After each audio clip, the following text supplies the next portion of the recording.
बिस्मिल्लाहिर्रहमानिर्रहीम। अस्सलामुअलैकुम। Online Islamic tutor channel में खुश आमदीद। मैं उम्मीद करता हूँ कि आप तमाम लोग अल्लाह तबारक व तआला के फजल करम से खैर आफियत से होंगे। आज मैं रबीउल अव्वल के इस ख़ास और बरकतों वाले महीने में एक ऐसी मुजर्रब तस्बीह का अमल लेकर हाज़िर हुआ हूँ।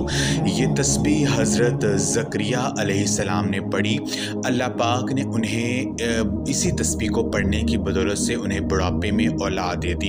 तो ये तस्बीह इतनी ख़ास है कि अगर आप रबीउल अव्वल के इस महीने में ये तस्बीह मेरे बताए हुए तरीक़ेकार के मुताबिक पढ़ लेते हैं तो मैं आपको गारंटी से कहता हूँ कि इंशाअल्लाह ताला अल्लाह पाक आपको रबीउल अव्वल के इसी महीने में शर्तिया औलाद मिलने की खुशखबरी सुना देंगे। बेशक ये अमल करके आप इसका मौजज़ा देख लो। ये इतनी मुजर्रब तस्बीह है कि इस तस्बीह को अगर कोई मेरी बहन जो कि बे औलाद है, जिनके यहाँ औलाद नहीं हो रही है या जिनकी शादी को बहुत ज़्यादा टाइम हो चुका है, अगर वो ये तस्बीह पढ़ लेते हैं कुरान पाक की इस आयत को जो कि हज़रत ज़करिया अलैहिस्सलाम ने पढ़ा, बुढ़ापे में अल्लाह पाक ने इसी आयत को पढ़ने की बदौलत से उन्हें औलाद दे दी थी।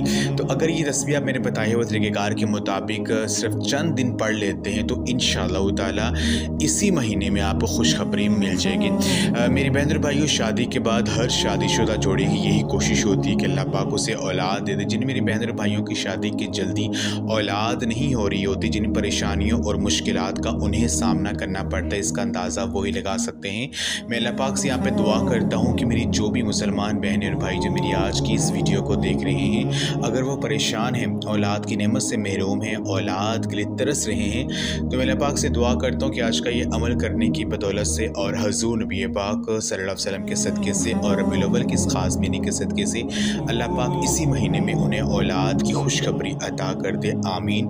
तमाम मेरी बहन और भाई कमेंट में एक मरतबा आमीन ज़रूर लिख दें। कोई पता नहीं कि किसकी आमीन कबूल हो जाए और अल्लाह पाक आपकी दुआ को कबूल कर लें। वजीफ़े का जो तरीक़ेकार है वो ये है कि ये अमल आपने रबीउल अव्वल के इस महीने में आप ये अमल किसी भी नमाज के बाद कर सकते हैं। कोई भी नमाज़ पढ़ने के बाद आप इसको कर सकते हैं।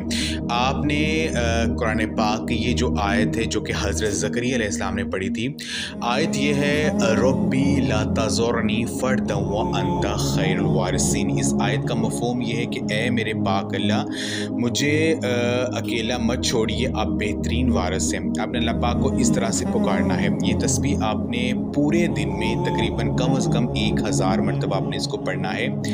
अव्वल और आखिर आपने दुरूद पाक लाजमी पढ़ना है और साथ आपने जब ये तस्बीह पढ़नी है तो आपने इस तस्बीह को पढ़ने से पहले 100 मरतबा बिस्मिल्लाहिर्रहमानिर्रहीम जो है आपने लाजमी पढ़ लेना है। ये तस्बीह, ये जो आयत है बिस्मिल्लाह शरीफ की, छोटी सी आयत है लेकिन अल्लाह पाक ने इस छोटी सी आयत में बहुत ज़्यादा ताकत छुपा रखी है। तो आपने 100 मरतबा पहले बिस्मिल्लाहिर्रहमानिर्रहीम जो है वो लाजमी पढ़ लेनी है। उसके बाद आपने कम अज़ कम 1000 मरतबा रब्बी ला तज़ुरनी फ़र्दन व अंता खैरुल वारिसीन इस आयत को आपने पढ़ना है। आप पाँचों नमाज़ों के बाद तरतीब बना लें कि आपकी 1000 की जो काउंटिंग है वो पूरे दिन में पूरी हो जाए। और जब भी आप इसको पढ़ें आपने पहले एक तस्बीह बिस्मिल्लाह शरीफ की पढ़नी है और अव्वल आखिर आपने दुरूद पाक लाजमी पढ़ना है।